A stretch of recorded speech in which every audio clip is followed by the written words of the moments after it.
Hello viewers, Niño பார்க்க போறது Attack on Titan episode 62 part 1.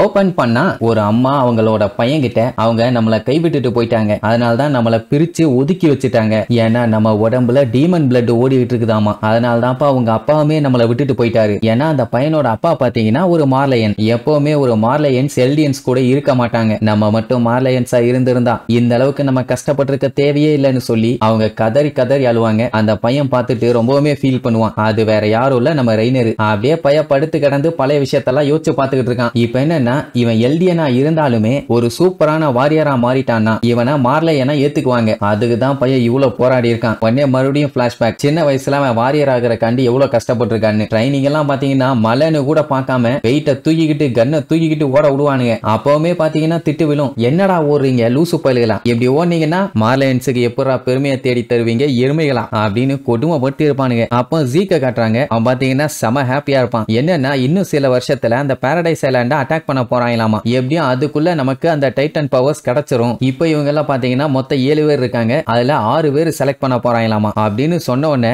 ரெய்னருக்கு அவ்வளவு ஹாப்பி. அப்படின்னா நம்மளும் மார்லையன்ஸ் ஆக போறோமான்னு. அப்ப அந்த போர்க்கோ பைய கிண்டல் பண்ணுவான். ஒன்னும் கவலைப்படாத, டெஃபினட்டா உன்னை எவனும் செலக்ட் பண்ண மாட்டானுங்க. ஏன்னா நீயே ஒரு லூசர். உங்ககிட்ட என்ன இருக்குதுன்னு நீ குதிச்சுக்கிட்டு இருக்க? ஸ்டெமினா இருக்கா, மூளை இருக்கா, மார்ஷியல் ஆர்ட்ஸ்ல ஏதாச்சும் ஸ்கில்ஸ் இருக்கா? ஒண்ணுமே இல்ல. எப்ப பார்த்தாலும் மார்லையன்ஸுக்கு நான் லாயலா இருப்பேன்னு மட்டும் தான் சொல்லிட்டு இருக்க. சொல்ல போனா நீ எல்லாம் ஒரு ஆளே இல்ல. ஆனா நான் அந்த ஐலாண்ட்ல இருக்க கடைசி ஆளுங்க வரைக்கும் எல்லாத்தையுமே கொல்லுவேன், வேடிக்கை பாருமா. உடனே ரெய்னர் கடுப்பாயி, டேய் என்னென்னமோ பேசிட்டு இருக்க? நம்ம மிஷனை கேவலப்படுத்துறது மூலமா நீ எல்டியன்ஸுக்கு சப்போர்ட் பண்றியா? அவங்கள காப்பாத்த பாக்குறியா? இத மட்டும் நான் கேப்டன்ட்ட சொன்னேன்னா என்ன ஆகும் தெரியுமான்னு 2 பேரும் மாத்தி மாத்தி அங்க அடிச்சுக்கிட்டு உருளுவானுங்க. சும்மா இல்ல, போர்க்கோ போட்டு அடிச்சுட்டு நல்லா கேட்டுக்க, நாங்க எல்லாருமே வாரியர்ஸா செலக்ட் ஆயிருவோம், ஆனா நீ இன்னும் 13 வருஷத்துக்கு இங்க தாண்டா குப்பையோட குப்பையா இருப்ப அப்படிங்கிற மாதிரி சொல்லிட்டு போயிருவான். சரி வாங்கன்ட்டு எல்லாம் கிளம்புவாங்க. கலியாடு மட்டும் ரெய்னர்ட்ட மன்னிச்சிருன்னு சொல்லிட்டு போவான். பெர்டோல்ட் தான் ஹெல்ப் பண்ணுவான் அவனுக்கு. அப்போ ரெய்னர் இருந்துட்டு, நான் சீக்கிரமா ஒரு மார்லையனா மாறி என் ஃபேமிலியையும் மாத்திரணும், என்னால 13 வருஷம்லாம் வெயிட் பண்ண முடியாது, அவன் என்னைய பார்த்து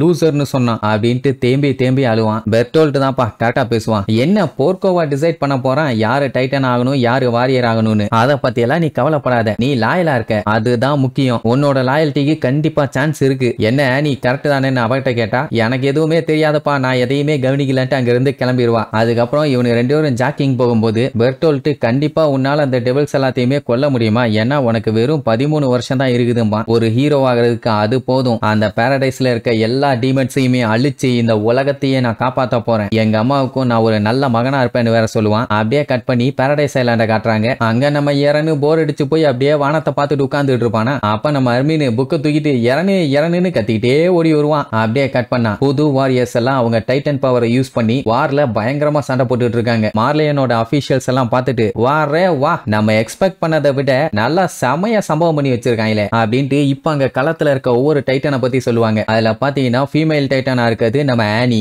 எந்த ஒரு சிச்சுவேஷனா இருந்தாலும் ஈஸியா அடாப்ட் பண்ணுவான், ரொம்பவும் வேகம், அவளால ஈஸியா எல்லாத்தையும் அப்சர்வ் பண்ணி உடனே ரியாக்ட் பண்ணவும் முடியும். அப்புறம் எப்பப்பெல்லாம் எங்கெங்கெல்லாம் அவளோட பாடியை ஹார்டனிங் பண்ணணுமோ அங்கெல்லாம் ஹார்டனிங் பண்ணி அவளால அதை யூஸ் பண்ணிக்க முடியும். அதுக்கப்புறம் பாத்தீங்கன்னா பியூர் டைட்டன்ஸை அதால கூப்பிட முடியும், அதுவும் ஒரு குறிப்பிட்ட டிஸ்டன்ஸுக்குள்ள மட்டும்தான். அதான் ஒரு டைம் நல்லா தொக்கா மாட்டிக்கிட்டவ பியூர் டைட்டன்ஸ் எல்லாத்தையுமே கூப்பிட்டு அவளையே அவ சாப்பிட வச்சு எஸ்கேப் ஆனாலே. சோ இவ தான் அதுக்கு பெர்ஃபெக்ட்டான ஆளுன்னு அவளை ஃபிக்ஸ் பண்ணிட்டாங்க. அடுத்து பாத்தீங்கன்னா நம்ம ஆர்மர்டு டைட்டன், அதோட ஸ்பெஷல் பவரே ஹார்டனிங் தான். அது மட்டும் இல்லாம அவன் பாடியில பாத்தீங்கன்னா திக்கான லேயர் ஒன்னு ப்ரொடெக்ட் பண்ணி இருக்கும். எந்த ஒரு குண்டா இருந்தாலும் அது எல்லாத்தையுமே தடுத்து ஒரு ஷீல்டா அவனால ஆக்ட் ஆக முடியும். அது முன்னாடி, பட் இப்போ அப்படி சொல்ல முடியாதுன்னு வைங்களேன். அந்த டைம்ல அவன் யூஸ்ஃபுல்லா இருந்தான். மார்லே சோல்ஜர்ஸ் யாரும் சாகாம அவங்கள ப்ரொடெக்ட் பண்ணி கூப்பிட்டு போறதுக்கு இவனை யூஸ் பண்ணிட்டாங்க. சோ அதுக்கு இவன் தான் கரெக்டான ஆளுன்னு நம்ம ரெய்னரை சூஸ் பண்ணியிருந்தாங்க. அடுத்து பாத்தீங்கன்னா ஜா டைட்டன், அது பாத்தீங்கன்னா அஃபென்ஸ் மோட் தான். பாஞ்சு எல்லாத்தையும் பொலந்து கட்டும். அதோட சைஸ் பாத்தீங்கன்னா சின்னதா தான் இருக்கும், ஆனா அதோட கிளாஸும் ஆர்ம்ஸும் பாத்தீங்கன்னா எதை வேணாலும் அதால நசுக்க முடியும். அதுக்கு மார்ஷல் தான் கரெக்ட்னு அவனை செலக்ட் பண்ணிருப்பாங்க. அப்புறம் இருக்கிறது பீஸ்ட் டைட்டன், அதை பத்தி சொல்லவே தேவையில்லையே, இருக்கலையே பெரிய டைட்டன் அதுதான். அது தூரத்துல இருந்து ஒரு கல் எடுத்துட்டு வீசினாலே போதும், அது 100 குண்டுக்கு சமானம். அது மட்டும் இல்லாம அதோட பிளட்லயே சில ஹிடன் ஸ்பெஷல் பவர்ஸ் எல்லாம் இருக்குது. சோ அதுக்கு ஜீக்கு தான் கரெக்ட். அடுத்தது கார் டைட்டன். அந்த டைட்டன் பவரை ரொம்ப நேரத்துக்கு ஸ்டேபிளா ஹோல்டு பண்ணி பிடிக்க முடியும். அதான் அவ கூட வந்து புலம்பிருப்பாளே, ரொம்ப நாளா நான் டைட்டனா இருந்தேன்னு. அது மட்டும் இல்லாம அது மேல பாத்தீங்கன்னா ஆர்மர்ஸ் எல்லாத்தையும் ஃபிக்ஸ் பண்ணி எல்லாத்துக்குமே யூஸ் பண்ணிக்கலாம். ஏதாச்சும் கூட்ஸை கொண்டு போகணும்னாலும் சரி, அட்டாக் பண்ணணும்னாலும் டிஃபெண்ட் பண்ணணும்னாலும் ஆல் ரவுண்டரா இருந்து இந்த கார் டைட்டன் ஹெல்ப் பண்ணும். சோ அது வந்து குயிக்கா திங்க் பண்ற பீக்குக்கு தான் ரைட் அப்படின்னு அவளுக்கு அந்த பவரை கொடுத்திருப்பாங்க. அதுக்கு அடுத்து பாத்தீங்கன்னா கொலோசல் டைட்டன். அந்த டைட்டன் பாத்தீங்கன்னா காட் ஆஃப் டெஸ்ட்ரக்ஷன் சொல்லுவாங்க. அதுக்கு இந்த பெர்டோல்ட் தான் சரிப்பட்டு வருவான்னு அவனை செலக்ட் பண்ணிருப்பாங்க. இப்படி எல்லாத்துக்குமே பவரை கொடுத்து அங்க களத்துல இறங்கி பந்தாட விட்டுருப்பாங்களா, அதை பார்த்துட்டு இருந்த அபிஷியல்ஸ் என்ன தெரியுமா சொல்லுவானுங்க, பாரடைஸ் ஐலாண்ட்ல இருக்கவங்க எல்லாம் ரொம்ப பாவம்பா, இவங்க எல்லாம் போய் ஒரு நாள் அவங்கள பயங்கரமா சம்பவம் பண்ண போறாங்க. சொல்ல போனா லாஸ்டா இருந்த வாரியர்ஸை விட இவங்க எல்லாம் பயங்கர ஸ்ட்ராங்கா இருக்காங்க அப்படிங்கிற மாதிரி மகத்து பாராட்டி தள்ளுவாரு. பட் அவருக்கு என்ன கடுப்பாவுன்னா, இவங்க எல்லாருமே பொடி பசங்க, இவங்களை நம்பி எப்படி அவ்வளவு பெரிய வேலையை கொடுக்கறதுன்னு கேட்டா, கமாண்டர் கொஞ்சம் நல்லா பாரு, இந்த பொடி பசங்க தான் மேப்ல இருந்த ஒரு கண்ட்ரியவே மொத்தமா காலி பண்ணியிருக்கானுங்க, அதனால இவங்கள லேசா நினைக்காதன்னு சொல்லி நம்ம ஆளுங்க மேலதான் கமாண்டர் நம்பிக்கை வச்சிருக்காரு. அப்படியே கட் பண்ணா போர்க்கோ பாத்தீங்கன்னா பயங்கரமா ஷாக் ஆயிட்டான். ரெய்னர்ட்ட வந்து கத்திட்டு இருப்பான், எதுக்குடா உன்ன மாதிரி லூசருக்கு அந்த ஆர்மர்டு டைட்டனை கொடுத்தாங்க, ஒழுங்கா அதை கொடுத்துருப்பானா. அந்த டைம் ரெய்னரோட பேச்ச பார்க்கணுமே, போன டைம் ரொம்ப ஃபீல் பண்ணிட்டு இருந்தவன் இப்ப இவனை பார்த்து முறைச்சுக்கிட்டு, நான் லூசர் இல்லடா நீ தாண்டா லூசர் அப்படின்ட்டு வெறுப்பேத்தி விட்டவன அவனை அட்டாக் பண்ண போவான். நல்லவேளை கலியாடு வந்து அவனை புடிச்சு, போர்க்கோ நீ தப்பு பண்ணிட்டு இருக்க, இந்த முடிவு எடுத்தது அவன் இல்ல, மிலிட்டரியோட அபிஷியல்ஸ், நீ இது அவங்கள கொஸ்டின் பண்ற மாதிரி இன்னொன்னு. போர்க்கோ கீழே விழுந்து கதறி கதறி அழுவான். ஏன்னா அவனுக்கு இந்த பவர் கிடைக்கும் நினைச்சான், கடைசியில் அவனுக்கு கிடைக்காம போயிருச்சு. கலியாடு தான் ரெய்னர் கிட்ட மன்னிச்சிருன்னு இருப்பான். அப்படியே அங்க கட் பண்ணா வாரியரா செலக்ட் பண்ணியிருக்கவங்க எல்லாத்தையுமே பல்லாக்குல ஊர்வலமா கூட்டு போவாங்களா. உடனே மக்கள்லாம் அவங்களுக்கு பூவெல்லாம் தூவி ஆறாவாரமா கூட்டு போவாங்க. கூட்டத்துல ரெய்னரோட அம்மா ஆனந்த கண்ணீரோட நின்றுட்டு இருப்பாங்க. அவனுக்கு அவ்வளவு சந்தோஷம். அதே நேரம் அவங்க அப்பா அவங்க பாப்பானா உடனே போய், டாடி இது நீங்க தானே, அம்மா ஆல்ரெடி சொல்லியிருக்காங்க உங்களை மீட் பண்றதுக்கு முன்னாடி நீங்க பெராக்ஸ்ல ஒர்க் பண்ணிட்டு இருந்தீங்கன்னு, எனக்கு தெரியும் நீங்க எதுக்காண்டி விட்டுட்டு போனீங்கன்னு. ஆனா இப்போ நானும் எங்க அம்மாவும் மார்லைன்ஸா மாறிட்டோம், இனிமேட்டு நீங்க எங்க கூட இருக்கலாம்னு சந்தோஷமா சொல்லிக்கிட்டு போவான். ஆனா அந்த ஆளு பச்சையா திட்டுவான், உன்னை போய் அந்த பொம்பளை இப்படி ஒரு விஷயத்துல தள்ளி விட்டுட்டாளா, என்ன ரிவெஞ்ச் எடுக்கிறதுக்காக இப்படி பண்ணிட்டாளா, அதுவும் உன்னை போய் ஒரு வாரியரா மாத்திருக்கா, நீ மட்டும் என்னைய உன்னோட அப்பான்னு வெளியில சொன்னீன்னா என் ஃபேமிலியே காலிம்பா. அப்படின்னா அவனுக்கு இன்னொரு ஃபேமிலி இருக்குது போல, ஒழுங்கா வெளியில போம்பான். அவன் அப்படியே ஷாக்ல நின்னுட்டு இருப்பான். இங்கேதான் நீ நிப்பியா, முடிஞ்சா நீ புடிச்சுக்க, நானே இங்க இருந்து போறேன், முடிஞ்ச அளவுக்கு நான் உன்னை விட்டு தள்ளி போக போறேன் எல்டிஎன், என்ன நீங்க எல்லாம் டெவில்ஸுங்க டீமன்ஸுங்க அப்படிங்கிற மாதிரி கத்திட்டு அந்தாலும் போயிருவான். நம்ம பயலுக்கு பாத்தீங்கன்னா அவ்வளோ ஃபீலிங். இப்ப என்னன்னா நம்ம ஆளுகளை பல்லாக்குல வச்சு மட்டும் கூட்டு போல, பாரடைஸ் ஐலாண்டோட மிஷனுக்காக அனுப்பி வைக்கிறாங்க. அதனால தான் அவ்வளோ ஆறாவாரம். அவங்க அம்மா எல்லாம் நான் உனக்காண்டி வெயிட் பண்ணுவேன், நல்லபடியா போர்ல ஜெயிச்சிட்டு வா அப்படிங்கிற மாதிரி சொல்லி அனுப்பி வைப்பாங்க. நம்ம பையன் ஒரு முடிவு பண்ணிட்டான், ஃபாதர் இருக்காங்களோ இல்லையோ இப்போ அவனை வாரியரா சூஸ் பண்ணிருக்காங்க, அதுவும் ஆர்மர்டு டைட்டனா. அந்த ஐலாண்ட்ல வாழ்ந்துகிட்டு இருக்க டீமன்ஸை மட்டும் போட்டு தள்ளிட்டா என்ன உலகமே கண்டிப்பா ஒரு ஹீரோவா ரெகக்னைஸ் பண்ணும் அப்படிங்கிற மாதிரி சொல்லிட்டு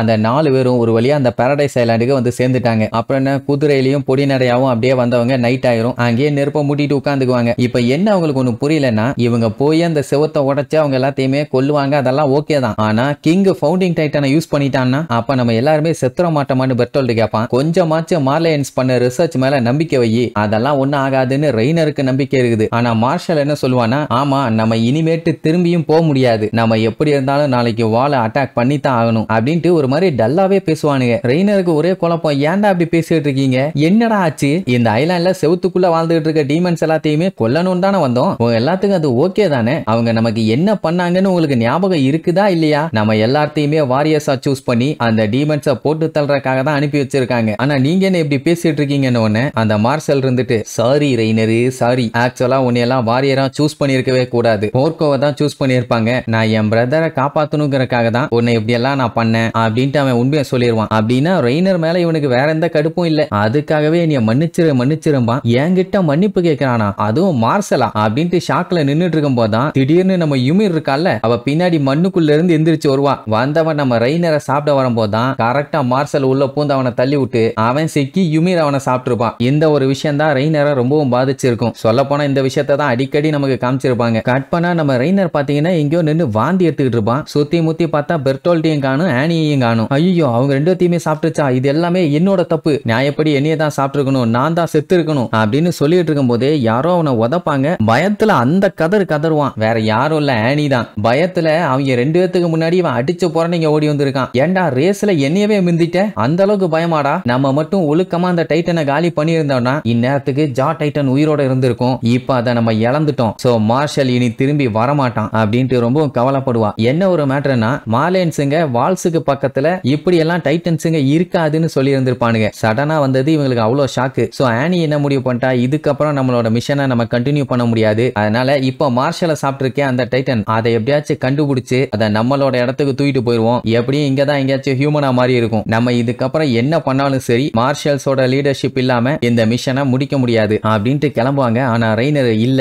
நம்மளால வீட்டுக்கு போக முடியாது, நம்ம எப்படியாச்சும் இந்த மிஷனை முடிச்சே ஆகணுமா. வேற ஒண்ணும் இல்ல, இவங்க இப்படியே திருப்பி வெறுங்கையோட போனாங்கன்னா அவங்க இவங்களை புடிச்சு வேற ஒரு வாரியருக்கு கொடுத்துருவாங்க. அதாவது ஆர்மர்டு டைட்டன் பவர் வேற ஒருத்தனுக்கு போயிரும். அதான உன் பஞ்சாயத்துன்னு கேட்டா, இங்க பாருமா கண்ணு, 3 பேரும் இங்க இருந்து போனோம்னா என்னைய மட்டும் பனிஷ் பண்ண மாட்டாங்க, உங்களையும் சேர்த்தி தான் பண்ணுவாங்க. உங்களுக்கே நல்லா தெரியும், இப்ப சாப்பிட்ட அந்த டைட்டன் மனுஷனா மாறி ஜா டைட்டனா மாறி ஓட ஆரம்பிச்சதுன்னா நம்ம யாராலையுமே அதை பிடிக்க முடியாதுன்னு எல்லாத்துக்கும் நல்லாவே தெரியும். அதனால அதை பத்தி யோசிக்காதீங்கம்மா. பட் இப்ப தானே டைட்டன் பவர் கிடைச்சிருக்குது, அதை யூஸ் பண்ண கத்துக்கவே ரொம்ப நாள் ஆகும் அப்படிங்கிற மாதிரி சொல்லுவான். பட் ரெய்னர் என்ன சொல்லுவானா, நம்ம ஜா டைட்டன் இல்லாமலாம் இங்க இருந்து ரிட்டர்ன் போகவே முடியாது, அதை எப்படியாச்சும் நம்ம கண்டுபிடிச்சே ஆகணும். உடனே ஆனி பச்சை பச்சையா திட்டுவா, இதெல்லாம் உனக்கு தான் முன்னாடியே தெரியுமே, அப்படி இருக்கும்போது உசாரா இருந்திருந்தீங்கன்னா இந்நேரத்துக்கு மார்ஷலும் செத்து இருக்க மாட்டான், ஜா டைட்டனையும் நம்ம விட்டுருக்க மாட்டோம், உன்னை காப்பாத்துறதுக்காக நீ இந்த மாதிரிலாம் பண்ணிட்டு இருக்கியாடான்னு சொல்லி ஆனி கட்டுப்பாய் அவன் வாயிலே ஒரு மிதியை விட்டு, நீ தான் கமாண்டர் மகத்துக்கிட்ட போய் எல்லா விஷயத்தையும் ஒழுக்கமா சொல்ற, இது எல்லாமே ஏன் தப்பு,